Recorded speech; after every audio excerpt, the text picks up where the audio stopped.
Moral hazard. Moral hazard is dishonesty or character defects in an individual that increase the frequency or severity of loss. Examples of moral hazard in insurance include faking an accident to collect from an insurer, submitting a fraudulent claim, inflating the amount of a claim, and intentionally burning unsold merchandise that is insured. Murdering the insured to collect the life insurance proceeds is another important example of moral hazard. Moral hazard is present in all forms of insurance and it is difficult to control. Dishonest individuals often rationalize their actions on the grounds that the insurer has plenty of money.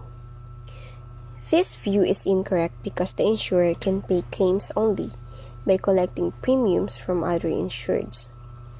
Because of moral hazard, insurance premiums are higher for everyone. Insurers attempt to control moral hazard by the careful underwriting of applicants for insurance and by various policy provisions such as deductibles, waiting periods, exclusions, and riders. Attitudinal hazard. Attitudinal hazard is carelessness or indifference to a loss, which increases the frequency or severity of a loss. Examples of attitudinal hazard include leaving car keys in an unlocked car, which increases the chance of theft, leaving a door unlocked which allows a burglar to enter, and changing lanes suddenly on a congested expressway without signaling, which increases the chance of an accident. Careless acts like this increase the frequency and severity of loss. The term moral hazard has the same meaning as attitudinal hazard. Moral hazard is a term that is used to describe someone who is careless or indifferent to a loss.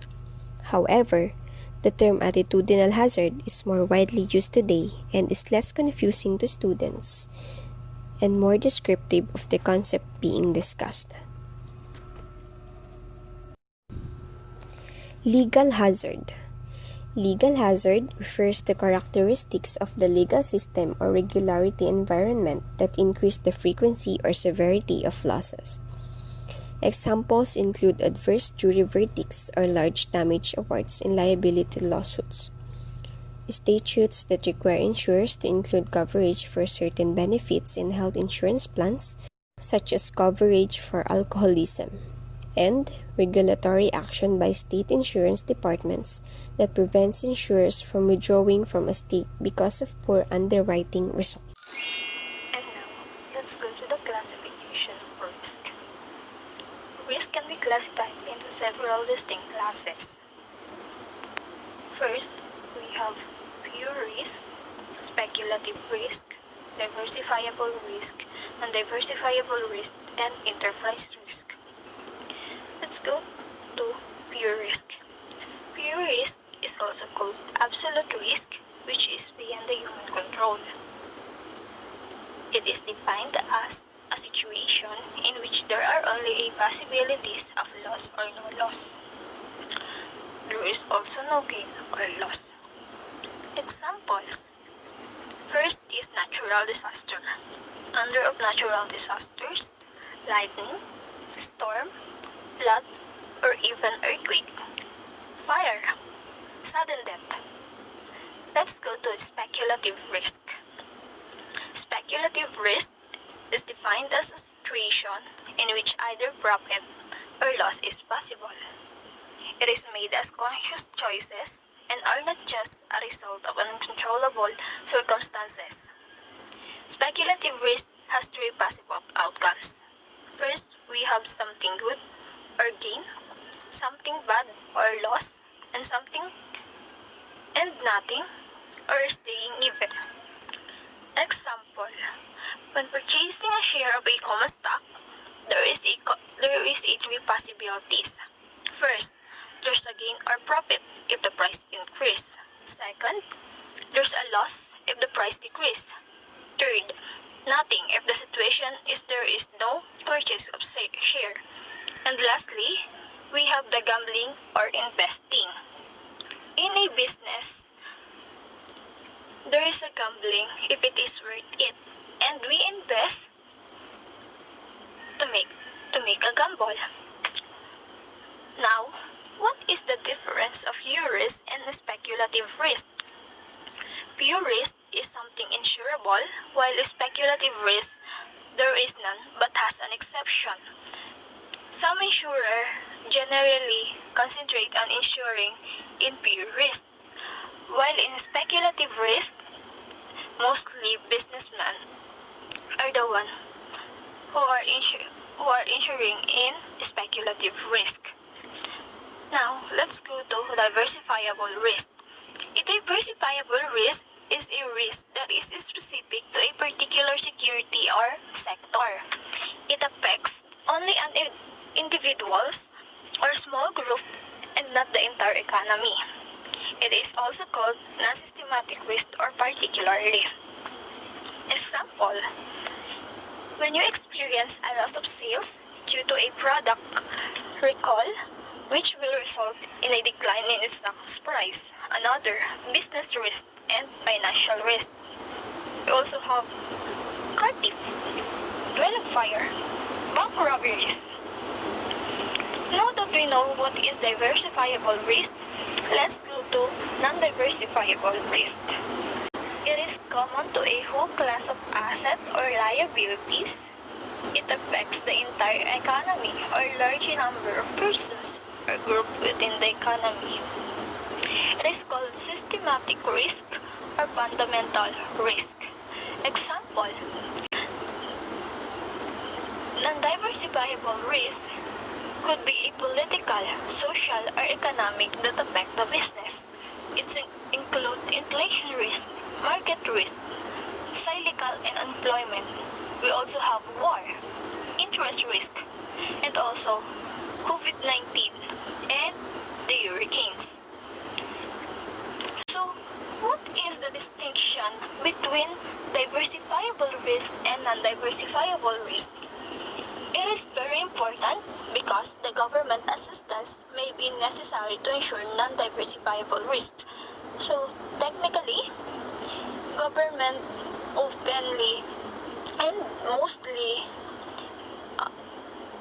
assist the non-diversifiable risk because it talks about the whole or the whole economy. While the diversifiable risk, it talks about only an individual or a small group of people. And now, let's go to its example. We have social insurance or government subsidies. So, let's go to enterprise risk. Enterprise risk, it is a term that encompasses all major risks posed by a business firm. Speculative, we have pure risk, strategic risk, operational risk, and financial risk. Strategic risk, it refers to uncertainty regarding the firm's financial goals and objectives. Operational risk, it results from the firm business operations, and financial risk, it refers to uncertainty of loss because of adverse changes in commodity prices, interest rates, foreign exchange rates, and the value of money. Enterprise risk management, it combines into a single unified treatment program all major risks faced by the firm. Example is, if a firm enters a new line of business, the line may be unprofitable. While in operational, a bank that offers online banking services may incur losses if hackers break into the bank computer. And lastly, financial risk. A food company that agrees to deliver cereal at a fixed price to a supermarket chain in 6 months may lose money if grain prices rise. So, that's all and thank you.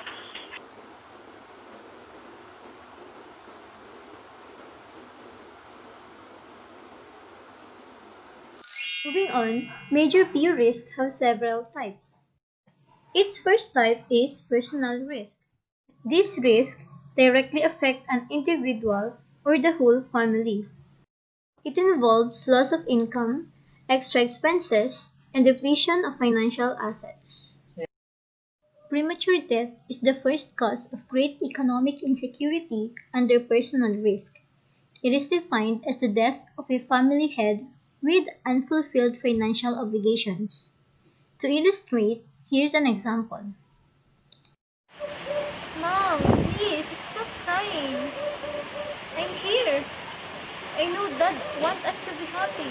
Let's just accept that he's gone. Mom, it's okay. We can do this. How about our debts? Where should I get $1 million? Oh my God! Your dad business partners keeps bugging me. Furthermore, there are at least four costs that result from premature death. First, human life value of the family lost forever. Second, additional expenses incurred because of funeral expenses and such. Third, there's insufficient income and other families have trouble in covering it. And last, there's non-economic loss such as emotional grief and loss of family's role model. So, what is human life value? It is the monetary value of a human life who is lost forever. Second to premature death is insufficient income during retirement. In retirement, there's a risk of insufficient income because, of course, they will lose their earned income. Unless they have enough investments and ample of financial assets. For example, the investments in pension plans or in SSS, Personal Equity Retirement Account or PERA, which is the counterpart of America's IRA or Individual Retirement Account, insurance plans, and financial funds. The third cost is poor health.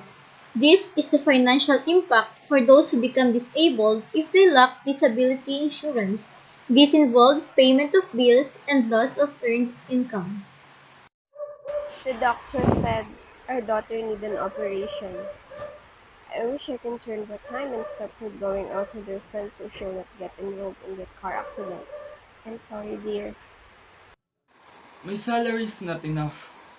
Our fund is depleted. I think I need to borrow some to a friend. I hope you would understand. According to the study, which is entitled The Impact of Disability that is conducted by a global consulting firm, Demand Incorporated, Americans revealed aspects of their life that changed. First, the cost of disability hits single individuals because they do not have second income to rely on. Next, lower income individuals, as added expenses are greater relative to the lost income, and those who suffer long-term disabilities, since both income and expenses tend to increase with inflation, raising the cost of disability over time. Another aspect is the value and availability of sources of disability income protection. This explains that disability insurance provides valuable income replacement that helps cover high-cost disability. In fact, private disability insurance can reduce cost of disability for about 70% to 80%, while individuals' disability coverage or the government-sponsored insurance programs, financial costs reduced by 80 to 95%. The third aspect is the non-financial impact of disability. This is tied to an individual's overall happiness and self-worth. Yet, this can be impaired in financial strain that occurs when a disabled person is overwhelmed with expenses in the absence of sufficient income.